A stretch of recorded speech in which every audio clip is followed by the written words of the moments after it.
Hola, ¿qué tal? Muy buenas tardes. Ya saben que estamos conmemorando pues la semana del Día Mundial del Agua, que será el 22 de marzo. Y cuando hablamos de agua y hablamos de la provincia de Huelva, tenemos una lista interminable de, por un lado, cuestiones reivindicativas, de promesas que no se cumplieron en su momento con Huelva, que están muy relacionadas con el agua, y también de la importancia que tiene el agua, además de los beneficios que da para la provincia de Huelva muchos sectores, pilares de la economía que dependen del agua. Por eso es tan importante que nos acordemos de esta conmemoración, y por eso también es importante que contactemos con alguien que da gusto charlar siempre con él. Él es el presidente de Huelva Arriega, Fernando González. ¿Qué tal? Muy buenas tardes. Muy bien, muchas gracias. Buenas tardes. Bueno, ¿cómo conmemora Fernando González y en Huelva Arriega cómo conmemoran esta Semana Mundial del Agua? No sé si tienen previsto algún acto también conmemorativo, alguna tarta, alguna reunión, algo también más festivo, aparte de lo reivindicativo, también más festivo. No tenemos nada previsto en cuanto a una cosa festiva. Nosotros seguimos trabajando.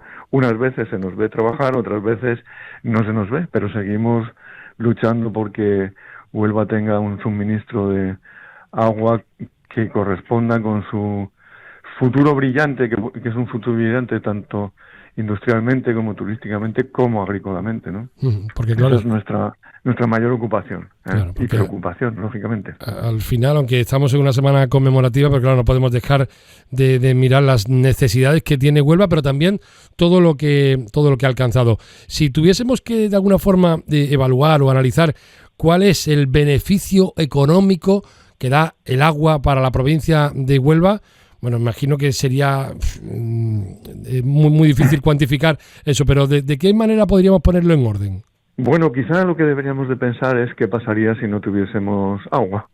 Entonces vamos a pensar primero en la agricultura intensiva, que es una agricultura que está en lo más alto tecnológicamente del mundo, ¿eh? No hablo de España, hablo del mundo, y nos quedaríamos sin ese conocimiento, sin esa riqueza, sin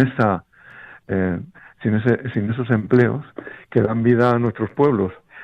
Si luego nos vamos a la industria y le falta el agua a la industria, pues nos quedaríamos sin una de las zonas industriales más importantes de España.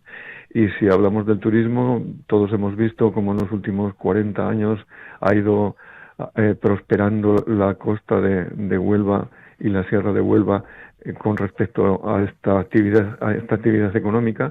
Y si le cortamos el agua, imagínese usted lo que es irse a la playa y no tener agua para ducharse. En fin, sin agua no puede haber actividad. Y Huelva pues sería un desierto. Sí. No un desierto porque no tuviese agua, ¿eh? No hay que... Porque en Huelva llueve, como hemos visto en el año pasado y como vimos en el 2010 y como hemos visto muchos años. Sería un desierto en cuanto a que no tendría habitantes, no tendría actividad, no tendría futuro.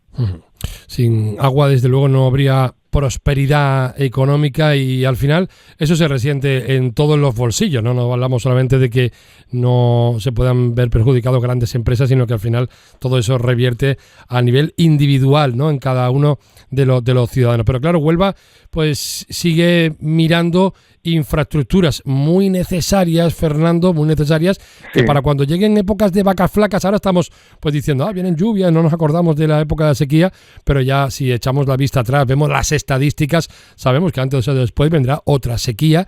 ¿Y qué ocurrirá entonces si no están hechas esas obras? Pues había un científico que decía que si al mismo problema aplicas las mismas soluciones, acabas obteniendo el mismo resultado. Pues si no están hechas, nos veremos abocados a pasar un año como pasamos el año 23 y como pasamos el año 24. Restricciones para todos los usos.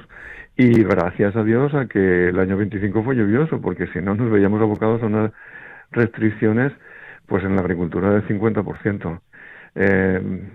Es decir, ahora mismo estamos en una situación especialmente buena como para acometer todos los retos que tiene el suministro de agua en nuestra provincia. Ahora tenemos tiempo.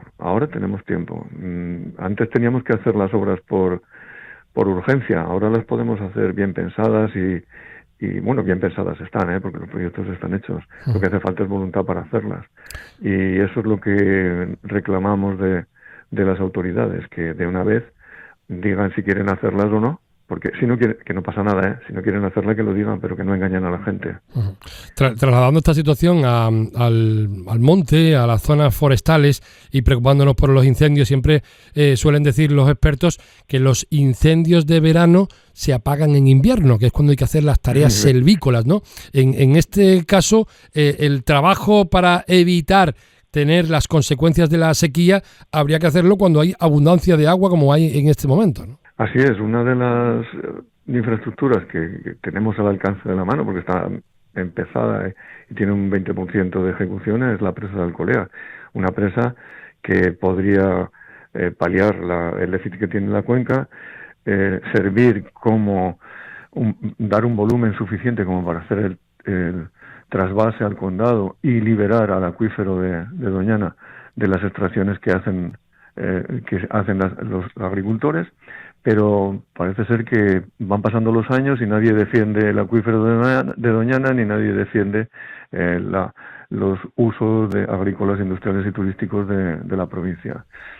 Había una esperanza muy grande porque se había llegado a un acuerdo de un convenio de traspasar la obra a la Junta de Andalucía, que dicho sea de paso, nunca dijo ni puso ninguna pega para que la obra se hiciese, pero vete aquí la sorpresa que a principios de año apareció el señor Balufo, ¿no? Balufo, me parece, diciendo que la presa no se iba a hacer. No dijo que no la iba a hacer la Junta de Andalucía, dijo que no se iba a hacer.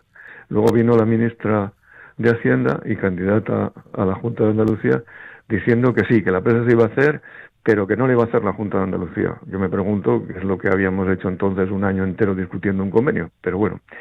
Y ahora sigue en esa tesitura, en que lo va a hacer el ministerio. Bueno, tuvimos, yo personalmente no pude asistir, una entrevista con ella en un acto que se celebró en Bonares y nos prometió tener una reunión en la que nos diría cómo, cuándo y dónde y con qué, porque realmente aquí también lo que hace falta es preguntarse con qué dinero. No sabemos ya si el dinero que estaba consignado para la presa está o si se ha invertido en otra cosa. Claro, pero saben ustedes también, Fernando, que ahora empezamos ya en época electoral, ya no ni siquiera preelectoral, ¿no? Que es todo la legislatura, sino en época ya electoral. Ahora en abril se disuelve la Asamblea del Parlamento de Andalucía de cara a las elecciones posibles de junio. También ya en 2027, si no antes, serán elecciones generales. Y suelen ser periodos en los que se hacen muchas promesas, pero se mueven pocos papeles. Sí, bueno, yo creo que aquí lo que tenemos que hacer los onubenses, los que vamos a votar, es reflexionar sobre cuál es la trayectoria del candidato que nos dice lo que nos cuenta, porque realmente, como bien dice, hay muchas veces que dicen lo que conviene para que les voten, no lo que van a hacer. Entonces, por sus hechos hay que conocerlos, ¿no? El que haya faltado a su palabra históricamente, pues habrá que desconfiar de lo que dice. El que no haya faltado, pues no tenemos por qué desconfiar. Lo que no podemos ser es tontos y volver a caer en el engaño de quien nos ha engañado ya alguna vez. Bueno, pues el último mensaje que le voy a pedir, más que relacionado con la reivindicación, que creo que ha quedado bastante claro, es con este Día Mundial del Agua, la Semana Mundial del Agua que estamos conmemorando, que es una celebración internacional, sobre todo de concienciación, y que, bueno, pues anualmente es el 22 de marzo y se establece así por la Asamblea General de Naciones Unidas desde el año 92. Y un breve mensaje de pocos segundos de concienciación, de por si alguien no tiene claro que todavía hay que estar muy concienciado con el buen uso del agua. ¿Qué le diría usted a esa persona que a lo mejor deja el grifo abierto y mientras tanto hace otras cosas? Bueno, hay dos cosas a tener en cuenta. La primera, efectivamente, el agua que dejamos correr sin utilizar es el agua que nos puede faltar mañana. Y por otro lado también hay que ser muy cuidadosos a la hora de ver qué es lo que mandamos al vertido, qué tipo de agua y cómo la cuidamos o cómo la descontaminamos. No solamente hay que preocuparse por el agua que usamos, sino por el agua que desechamos, porque el agua contaminada también puede ser un problema para mañana. Bueno, pues Fernando González, presidente de Huelva Riega, es un placer oírle y es un placer escucharle. Muchas gracias por estar con nosotros aquí en Más de Uno Huelva. Muchas gracias a vosotros. Buenas tardes.